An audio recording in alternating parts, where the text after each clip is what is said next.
Hello, I'm Lydia and you're listening to Lens from the Fens.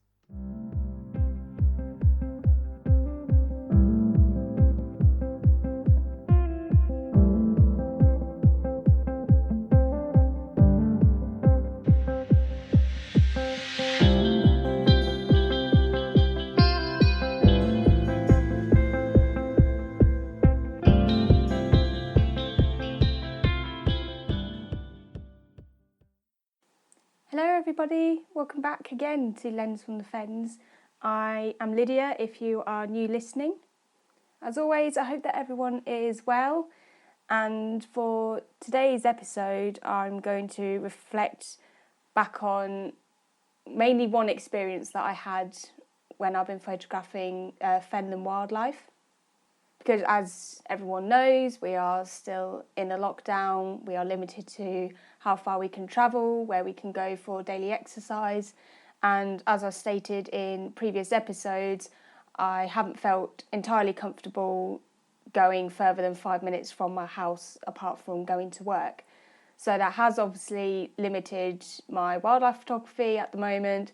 But I think for the time being, I'm going to reflect back on past experiences that I've had with wildlife, and in terms of what I post on social media, I am looking to go back through my archive, whether it be from a year ago or a couple of years ago. So that might result in seeing some unseen images that I've taken. I either didn't like them at the time and I've looked back on them and I actually enjoy them now, or it's either images that I really liked but I just forgot to post them to you. So to start off this episode, I'm going to go back to last weekend, which, as many of you might already know, it was the RSPB Big Garden Birdwatch, which involves people sitting outside or near a window and looking out and seeing what bird species that they attract to their garden. So I did this on the 30th of January. It was quite a windy day, so I'm not sure if that impacted on how many different bird species that I saw coming into my garden. But what I listed was collared dove, blackbird, robin, great tit, house sparrow, jackdaw, wood pigeon, dunnock and chaffinch. So I quite liked that list, but then the next day came around and actually I then saw a wren and also the blue tits, which I didn't see the day before. But for recording it for the RSPB, it gives them a glance at the different populations of bird species, whether they're decreasing in number or increasing in numbers, whether that be in rural or urban areas. So it is essential to find out what is happening to our wildlife and finding out the best options regarding safeguarding our local wildlife. Some more local news for you. The cranes have once again returned to Willow Tree Fen. It was closed to the public last year to ensure that the couple that arrived had the chance to breed, and they did actually return a bit earlier this year, so they have once again closed the reserve to the public to ensure that the pair can get settled and hopefully have either one chick or perhaps even two. They did have, I believe, one chick born last year, which is really exciting to see these numbers increasing year on year. So I will keep you up to date with that. If it all goes well and I'm able to go travelling a bit further, it would be really nice just to go to the outskirts of the reserve and hopefully see the cranes again. Another bit of exciting news that I only recently found out about is that there has been a proposal put forward to reintroduce white-tailed sea eagles to the Wash, which would be amazing. There's obviously been reintroductions happening down on the Isle of Wight, and there's been successful reintroductions across Scotland. If you want to find out more about this proposal, you can visit wildkenhill.co.uk, where it gives details or it gives articles about the proposal and what could be put into action over the next few years. But to think that white-tailed sea eagles could be going up and down the Wash, which is only about an hour and a half away from me, is such an exciting prospect. So if the review is put forward and it is approved, then potentially within 4 or 5 years, we could be having wild white-tailed sea eagles across the Fenlands.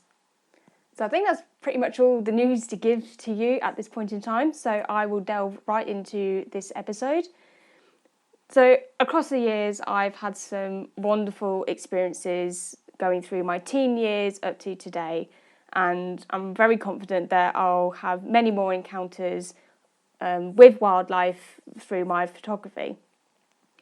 So I just wanted to take the time to reflect on my experiences with wildlife within the Fens and how it has kept me engaged with nature across my lifetime. I think nature just has that impact on people where they'll remember the location, they'll remember the sights, the sounds, even smells that you can associate when coming across any type of wildlife. And it's a really nice feeling to reflect on. When I was quite a bit younger, mainly throughout my childhood, I always enjoyed a trip to the beach, and I would be often visiting Hunstanton Beach on the Wash. It was quite a regular feature during the summer weekends where I'd go with my family. We'd obviously go to like the fun fair and things like that. But when it came to going actually on the beach, I was totally focused on paddling or building sandcastles.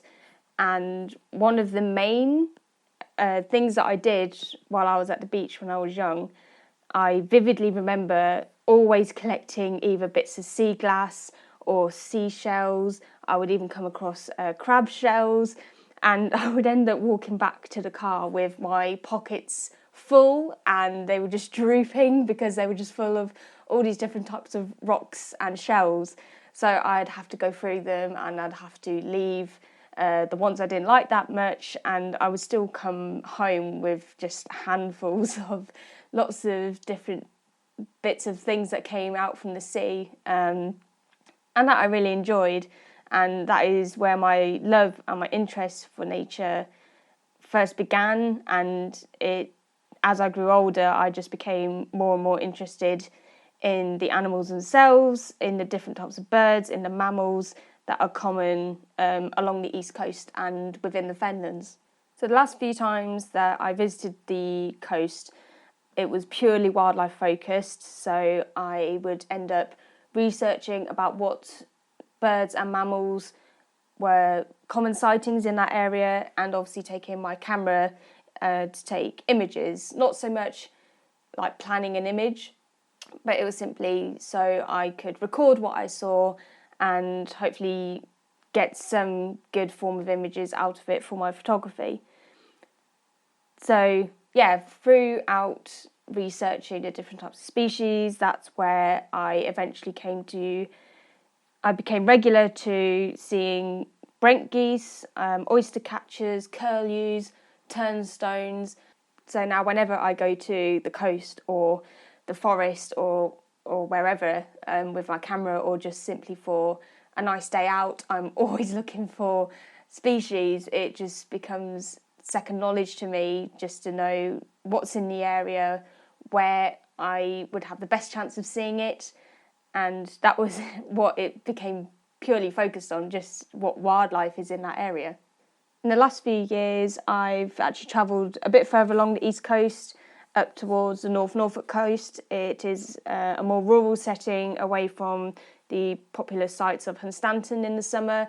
So again, there's better chance of seeing the wildlife and less chance of coming across lots and lots of people at once, because everyone loves the beach and it can obviously get crowded during the summer months, and it doesn't leave much room for the wildlife to visit.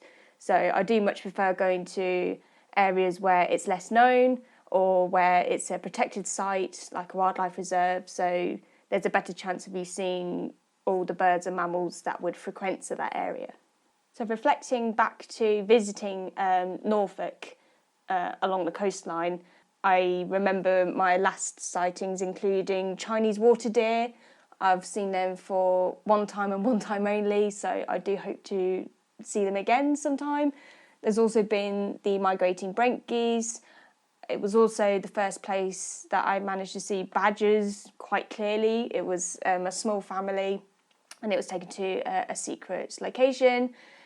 And yeah, that was a really nice experience. It was too dark to take pictures, but it was just an amazing experience to see them so close by.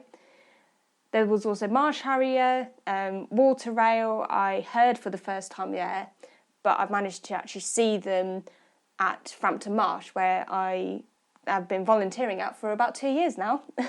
And it was also the place where I first heard and saw nightjars. Yeah, just hearing nightjars, it was a really magical experience. There's such an amazing species that is steeped in this belief that they were like vampires, basically. One of the main features along the Wash and along almost every coast in Britain would be the seals that we have across the British coastline. These consist of grey seals and harbour seals, but the grey seals actually come to the North Norfolk coast to breed during the pupping season, which is towards October into December. And I've never seen this event before, so when I found out that I could actually go to a location where you can see them from not a very close distance, but you were able to get quite close to the pupping seals. I just jumped at the chance. I just thought, this is a whole new experience for me, and I would love to have the chance to not just see the event for myself, but to also capture it through my photography. So on that day, I boarded a small passenger boat on Blakeney Harbour, and this small boat would take passengers out to Blakeney Point, which sees over 3,000 grey seal pups being born there each year. I think from when records first began for this colony, it was only about 250 pups that were being born, like just a couple of decades ago, and now they've just absolutely boomed and they're thriving there. So once I was on the boat and we were heading out of the harbour towards like the spit of land on Blakeney Point, I already saw seal heads popping up in between the waves. They were obviously curious of these small boats that were coming into like their area. So there was definitely a lot of bull seals, I think, because the females were obviously occupying the land and there wasn't really much room for the males to join them. So they would often be in the water and they were checking out the boats, they were seeing the females on land, or they were just fending off other male seals at the time. So yeah, there was just these little black blobs bobbing up and down in the water, and then for a time they'd swim alongside the boat, sort of giving a side eye. So that was really good. And along with seeing the seals, there was obviously lots of bird life. I think at the time widgeon had just arrived, the Brent geese were there was cormorants as well, so there was just wildlife wherever you looked. After going past the spit of land, we then approached the colony, and I could not get over how many females mainly were hauled up on the land. Like you saw one, and then there was another, and then another, and then it was just this whole mass of seals just perched on the land. It did take some time to pick out the females that had come on land to give birth to their pups, mainly because there was just so many little dramas happening. It was hard to figure out where to look first. So there would be males fighting other males, and then the females would actually be fighting off the males that were trying to intrude on them. So it was just so much going on at the time. And then, of course, there was actually witnessing a live birth of a grey seal pup. And one of the pictures I took from that, I don't think the pup was even an hour old. It was still wet and it had its white coat. It was just an amazing sight to see. So the boat was bobbing in the water off from the land, just so the seals had enough distance between us and we weren't intruding on them and scaring them. So because obviously the females were on land, it meant that males were more often than not in the water. So they were still curious of the boats, and that then gave me the opportunity to photograph them in the water from the boat, which was a bit tricky. It wasn't really choppy, but there were quite a few waves. So when it came to aiming the camera actually on the seals, I obviously had to contend with the movement of the boat. So I did a lot of pointing down, then pointing up, and it was a bit tricky to get the hang of, but I ended up actually getting some really nice shots from all different sides of the boat. So the boat would be, the right hand side would be adjacent to the land, and then the boat would turn around pretty much on the spot, and then that gave the opportunity for the passengers on the other side to be facing the land as well. So yeah, I had to contend with the movement of the boat, and there was the waves I had to contend with, but in all, I think I came away with some really nice images of these massive bull grey seals actually in the water, and it gave me the chance to single out individuals, which was hard when I was trying to photograph them on land because there was just so many of them. It was hard to sort of get like a single individual, whether that be the female with a pup or the male, because there was just so many of them. So with them being in water, it actually helped me to concentrate more on the subject rather than contending with whatever was in the background, or if there was any seals in the foreground. The blue of the ocean around this one seal, it just honed in on the seal itself rather than contending with so much else that was happening on land. So I remember one of my favourite images was a male seal that was looking directly at the camera through to me. It was just surrounded by blue, and its eyes were glinting from the reflection of the sun. And it was just, I just loved the photo. This is actually a photo that is part of my portfolio on my website. And I've also recently put up a photo story of that image. So if you want to give a read of that, it's basically a more simplified version of what I just talked about. So yeah, feel free to check that out. That is through my Pinfold photographic website. While I've been reflecting on this story, I think just describing it now just takes me back to that day. I remember there being intermittent clouds. I remember the smell of the sea. I remember the sounds of the seals on land. And even what I was feeling at the time, I was excited, I was curious, and I've said it many times before that I don't think I could ever get over the joy and the memories that have been cultivated from simply seeing nature. And I like to think that a lot of other people think that way as well. Whenever there's like an unexpected encounter, you'll repeat it again and again, or you'll go on a sort of a quest to find a specific species, and then you'll find that species and you'll just think all that effort and all that time was worthwhile.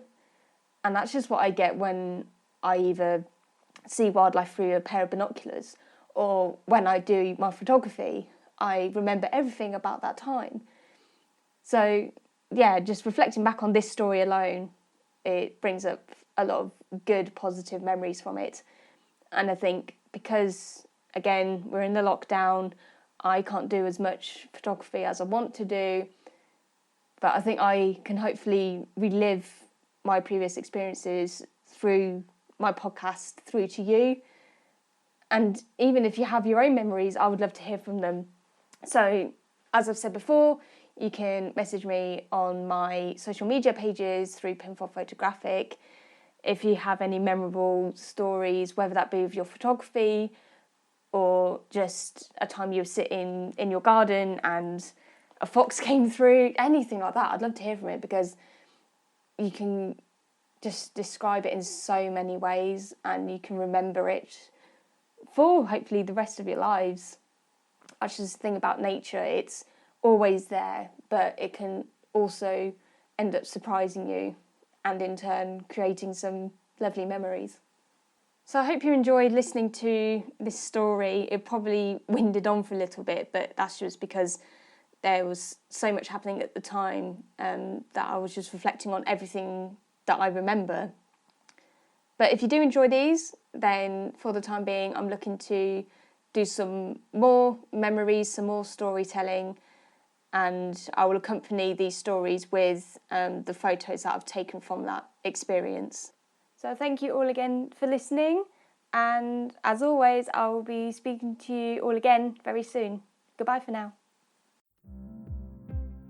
My podcast cover shows my own image created using Canva. The theme music is provided by Purple Planet Music. Check out their royalty-free music at purple-planet.com.